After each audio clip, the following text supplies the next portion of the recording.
शरीरातील षटचक्र, खरं तर सप्तचक्र, त्यानंतर 72,000 नाड्या, पण त्यापैकी महत्वाच्या इडा, पिंगला, सुषुम्ना, या सगळ्याचं आपल्या आरोग्याच्या दृष्टीने काय महत्व आहे, योग साधनेमध्ये यांची माहिती का आवश्यक आहे, आणि मग या अनुषंगाने शक्ती उपासना कशी करता येईल, यासाठी आपण नवरात्राच्या या 9 दिवसांमध्ये 9 व्हिडिओज बघणार आहोत।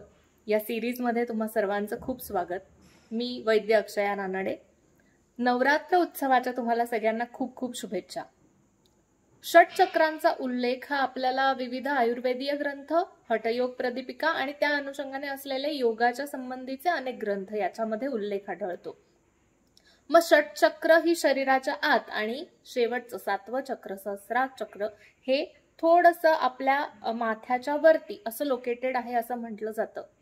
ही जी षटचक्र आहेत याचा आयुर्वेदातला उल्लेख जो आहे तर तो एनर्जी फ्लो किंवा आपल्या शरीरात असलेली जी ऊर्जा आहे, चक्र म्हणजे काय तर व्हील, आणि मग त्याच्यामधनं फ्लो होणारी ऊर्जा याच्या अनुषंगाने आलेला आहे।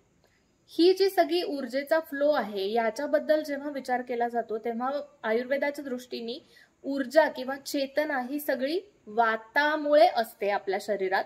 वात म्हणजे पोटात होणारा वात, गुडगुडणं किंवा हे नाही, तर वात म्हणजे शरीरातली चेतना, आणि मग त्याचा जो फ्लो आहे, त्याचा जो संचार आहे, तर तो या चक्रांच्या माध्यमातून शरीरामध्ये होत असतो।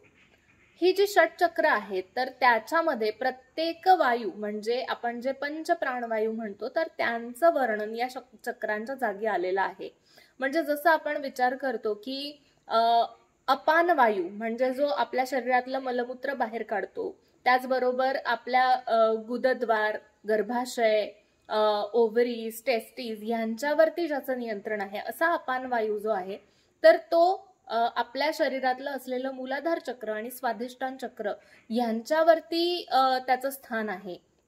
अशा पद्धतीने वायूंची वेगवेगळी स्थानं आणि चक्रांचा संबंध आयुर्वेदामध्ये लावलेला आहे, आणि मग त्याच्यानुसार होणारे व्याधी हे चक्रांच्या साधनेने सुद्धा आपल्याला थोड्याफार प्रमाणात त्यांच्यावरती उपचार करता येतात। मग या सगळ्या चक्रांची माहिती आपण इथून पुढच्या सिरीज मध्ये घेणारच आहोत। इडा, पिंगला, सुषुम्ना नाड्या त्यांची साधना कशी केली जाते, शक्ती उपासना कशी केली जाते,